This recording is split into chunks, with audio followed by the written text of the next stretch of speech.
Everybody, welcome to KS Artani education. हम लोग discuss कर रहे हैं गुजरात बोर्ड क्लास 10th का सोशल साइंस। इस सीरीज़ में हम लोग पहुँचे हैं इसके चैप्टर नंबर 3 पे, जिसका नाम है cultural heritage of India, sculpture and architecture. इसका एक पार्ट ऑलरेडी बन चुका है, जिसके अंदर हमने मोस्टली वन थर्ड इस चैप्टर का कवर किया है। अब इसके 2 और पार्ट्स बनने हैं। आज सबसे पहले तो शुरुआत करें उससे पहले इंट्रोडक्शन ले लेते हैं। इस पर्टिकुलर चैप्टर में हम एक तो सबसे पहली बात हेरिटेज क्या है, जो हमारी धरोहर है, जो हमारे बुज़ुर्गों से, हमारे एंसेस्टर्स से हमको मिला है, हमारे बड़ों से हमको मिला है। हेरिटेज 2 टाइप का होता है, एक होता है नेचुरल जो हमें प्रकृति ने दिया है, एक होता है कल्चरल जो मैन मेड है, इंसानों का बनाया हुआ है। इस चैप्टर में स्कल्पचर और आर्किटेक्चर की बात हुई है। स्कल्पचर का मतलब होता है मूर्ति का जो कलाकारी होती है मूर्तियों की, और आर्किटेक्चर का मीनिंग होता है यही कलाकारी दिखाना, but on the buildings, houses, temples, उन सारी चीज़ों पे जो कलाकारी है उसको अपने आर्किटेक्चर बोलते हैं। आर्किटेक्चर के अंदर ही अपना वास्तुशास्त्र भी होता है। आज हम शुरुआत करने जा रहे हैं इसके अंदर Dravida style of art in South India. आपको पता होगा साउथ इंडिया के लोगों को द्रविडियन बोला जाता है। वहाँ के जो पूरे मंदिर हैं, सारे जो लोग हैं, वो भाषाएं भी जो हैं तमिल, कन्नड़, तेलुगु, ये सारी द्रविडियन फैमिली की भाषाएं बोली जाती है।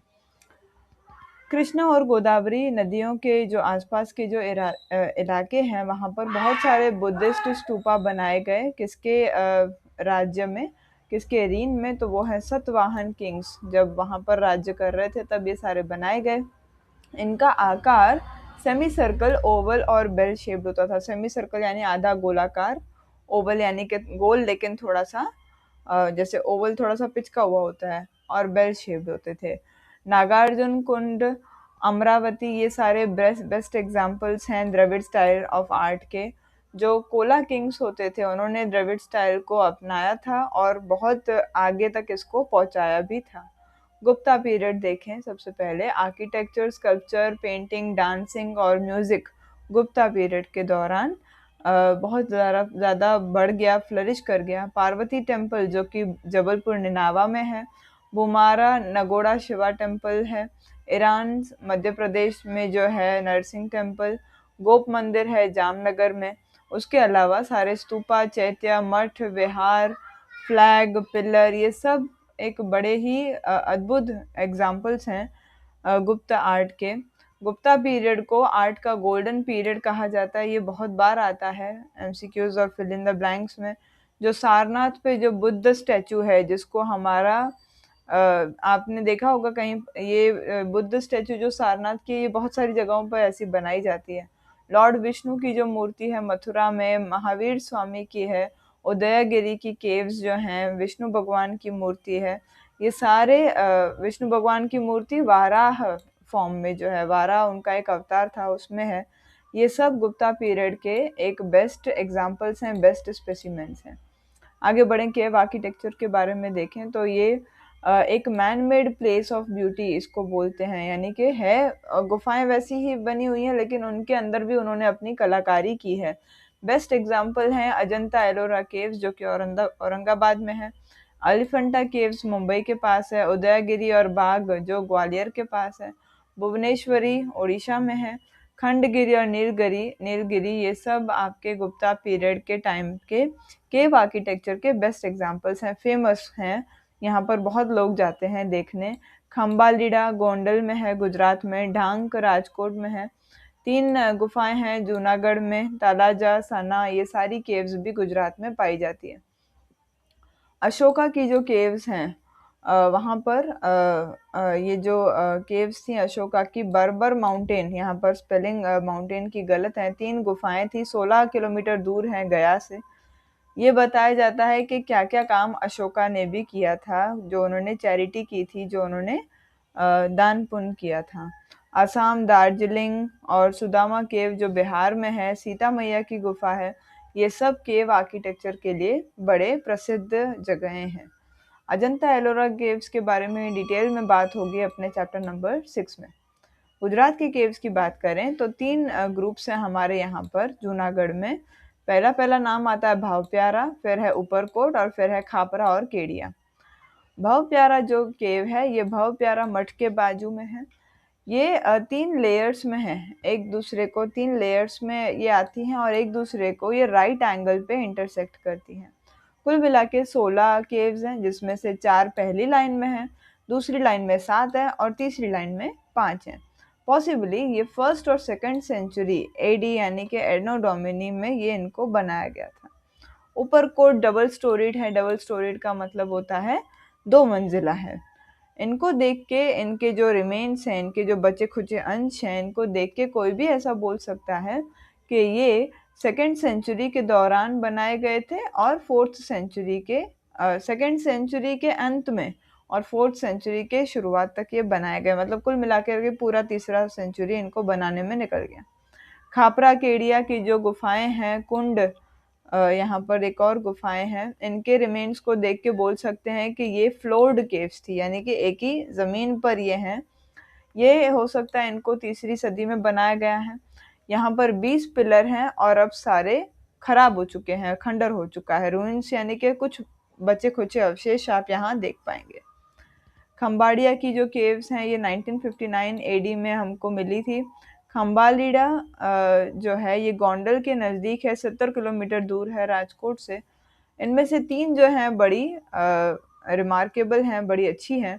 चैत्यग्रह एक स्तूपा के साथ है, ये मिडिल केव में आता है। बोधिसत्व और उनके डिवोटीज की भी स्टैचूज यहाँ पर मूर्तियाँ बनी हुई हैं, दोनों तरफ एंट्रांस पे बनी हुई हैं और इनको सपोर्ट करते हैं पीछे से पेड़। ये दूसरी या तीसरी सेंचुरी में बनाए गए थे। लास्ट थर्ड नंबर जो आता है वो है तलाजा केव। ये शत्रुंजी नदी भावनगर डिस्ट्रिक्ट के आगे पड़ता है। शत्रुंजी नदी के मुख के आगे ये केव्स पाई जाती हैं। ये ताल ध्वजगिरी के लिए, ताल ध्वजगिरी एक हो सकता है लोग हों, कोई जाति हो, पिलग्रिम, ये लोग यहाँ पर अपने इसको श्रद्धालु मान करके यहाँ लोग जाते हैं। इनकी 30 केव्स बनाई गई थी, स्टोन्स के अंदर से इनको पूरा काव किया गया, बड़ी बड़ी गेट्स यहाँ लगाई गई हैं। एबाल मंडप, सभाखंड, चैत्यग्रह, ये सब बेस्ट एग्जाम्पल्स हैं इनके। और इनका जो प्रोटेक्शन पॉइंट ऑफ व्यू है ये भी बड़ा अद्भुत है। केव आर्किटेक्चर जो है बिलोंग, ये जो बुद्धिस्ट रिलीजन का है, ये हो सकता है 3rd सेंचुरी के आसपास बनाया गया हो। सना केव जो है ये सना माउंटेन, वाणिक्य विलेज, ऊना तालुका गिर सोमनाथ में आता है, वहाँ पर ये सिचुएटेड है। ये जो केव्स हैं ये सना माउंटेन के ऊपर बी हाइव की तरफ पूरी फैली हुई हैं। जैसे बी हाइव कैसे दिखता है वैसे ये केव्स दिखती हैं। ढांक केव जो है वो ढांक विलेज जो है उपलेटा राजकोट में आता है। ये माना जाता है कि ये 4th सेंचुरी के शुरुआत में बनाया गया था। झिंझुरी झार जो है ये भी अगेन ढांक में आता है, सिद्धसर से 7 किलोमीटर दूर है। जिंज झारीजर वैली में ये आता है। ये हो सकता है कि 2nd सेंचुरी में इसको बनाया गया हो। खापरा कोडिया केव जो है वो कच्छ में है। ये केव्स जो हैं अगेन पाटगढ़ एक माउंटेन है, उसके टॉप पे ये बनाई गई हैं। लखपत तालुका के अंदर ये पड़ती हैं कच्छ में। 2 केव्स हैं और ये के शास्त्री जी ने इनको डिस्कवर किया था 1967 में। लास्टली कालिया डूंगर की जो केव्स हैं बहुत फेमस हैं, लोग यहाँ घूमने भी जाते हैं। कालिया डूंगर जो है झागड़िया तालुका पड़ता है भरूच में, वहाँ पर है ये बेस्ट ओल्ड आर्किटेक्चरल स्पेसिमेंट्स हैं, यानी कि सबसे पुरानों में से सबसे बढ़िया जो आपको दिखेगा। बुद्ध में बहुत सारे ऐसे टेम्पल्स हैं जहाँ पर पेडेस्टल और पिनाकल, यानी कि ये जो टेम्पल हैं ये ऊंचाई पे बनाए जाते हैं और इनकी ऊंचाई को कैसे कवर करते हैं अपने स्टेयर्स यानी कि सीढ़ियों के जरिए। और कुछ जो हैं वो फ्लैट यानी कि एकदम ज़मीन पे बनाए जाते हैं। इनके आसपास प्रदक्षिणा पथ होता है और गर्भगृह का मतलब होता है मंदिर का सबसे अंदर का पार्ट, जो इतनी ऊंचाई भी उधर इतनी ऊपर होती है, बीच में दिखाई देती है, उसको गर्भगृह बोलते हैं। और उस गर्भगृह के आसपास अगर आप घूमते हैं तो जो रास्ता आप घूमते हैं उसको बोलते हैं प्रदक्षिणा पथ। तो जो भूमारा शिवा टेम्पल है जबलपुर के बाजू में और लारखन टेम्पल जो है बीजापुर डिस्ट्रिक्ट में, कॉपर स्टैचू लॉर्ड बुद्धा की पाई जाती है नालंदा सुल्तानगंज में। जैन टेम्पल्स मथुरा में जो हैं ये सब इन आर्किटेक्चर और स्कल्पचर के बढ़िया से एग्जाम्पल्स हैं जो हम देख सकते हैं। और ये सारे टेम्पल्स बनाने के जो पीछे जिसका कंट्रीब्यूशन रहा है वो है पालव किंग्स। जो कांची में टेम्पल्स बनाए गए हैं, कांची जो है वो पालवास की कैपिटल सिटी थी और इसीलिए वहाँ पर जो उन्होंने टेम्पल्स बनवाए वो पूरे विश्व में बहुत ज़्यादा फेमस हैं। तंजावर जो है कोला डायनेस्टी का कैपिटल था, ये कैपिटल्स याद करने जैसे हैं। और ग्रेट बृहदेश्वर टेम्पल जो है सबसे फर्स्ट टेम्पल है जो कोला डायनेस्टी के जो राजा थे, राजा उन्होंने बनवाया था ये पहला टेम्पल। ये 200 मीटर की ऊंचाई जितना ये टेम्पल है और पुराने हमारे इंडिया का ये एक एक्स्ट्रा ऑर्डिनरी टेम्पल माना जाता है। गोपुरम का आर्किटेक्चर देखें, गोपुरम का मतलब होता है मंदिर के अंदर का जाने का जो रास्ता है, एंट्रेंस जो है। टेम्पल्स का जो कंस्ट्रक्शन है ये बहुत ज़्यादा मायने रखता था पहले। क्यों? क्योंकि पांड्या रूलर्स जो थे साउथ इंडिया के, उन्होंने इसको एक अलग ही लेवल पे पहुंचा दिया। उन्होंने टेम्पल के आसपास बहुत सारी बड़ी बड़ी दीवारें बनवाई, उनको बढ़िया से डेकोरेट करवाया। गेट्स जो थे वो बहुत जोरदार डेकोरेटेड होते थे। गेट्स को ही अपने बोलते हैं गोपुरम। जो गोपुरम की जो आर्टिस्टिक ग्लोरी है यानी कि उसकी कलाकारी जो है, इतना वो सुंदर बनाया जाता है कि उन टेम्पल से ज़्यादा उनके दरवाजे मशहूर हो जाते हैं। कांची और मदुराई के जो मंदिरों के जो गोपुरम है वो देखने में आज भी बड़े सुंदर दिखते हैं, भले आप उनको दूर से क्यों ना देखें। चलिए अब इस टेम्पल का आर्किटेक्चर एक बार समझ लें। तो ये गोपुरम है, यानी कि ये मान लीजिए पूरा टेम्पल है आपका, तो ये यहाँ से आप एंटर करेंगे इस साइड से, तो ये गोपुरम की जगह है। यहाँ पर मंडप लगाया जाता है। ये शिखर है, शिखर यानी सबसे ऊंचा पॉइंट जहाँ पर फ्लैग लगाया जाता है। यहाँ पर विमन है, विमन का मतलब है जो आपके भगवान है, जो देव है वो वहाँ बैठते हैं। और ये गर्भगृह की जगह है। गर्भगृह सबसे छोटा और डार्क रेक्टेंगुलर रूम होता है जहाँ पर भगवान जी की मूर्ति को रखा जाता है। ये रेक्टेंगुलर होता है, ये याद करने जैसी बात है। गुजरात में इसको अपने बोलते हैं गब्बारो। गोपुरम साउथ इंडियन टेम्पल जो हैं उनकी अंदर जाने की जगह को गोपुरम कहते हैं। 2 लोअर स्टोरीज टेम्पल्स की, यानी कि 2 मंजिला ये होते हैं टेम्पल्स, और ये कॉन्वेक्स शेप्ड होते हैं। आपको पता होगा कॉनकेव और कॉन्वेक्स के बीच का मीनिंग क्या होता है। और बाकी के जो 2 स्टोरीज बनाई जाती हैं वो छोड़ दिया जाता है ताकि एक पैरामेडिकल स्ट्रक्चर बनाया जा सके। यानी कि पैरामेडिकल का मीनिंग कैसे हो, ऐसे चला जाए वो, है ना।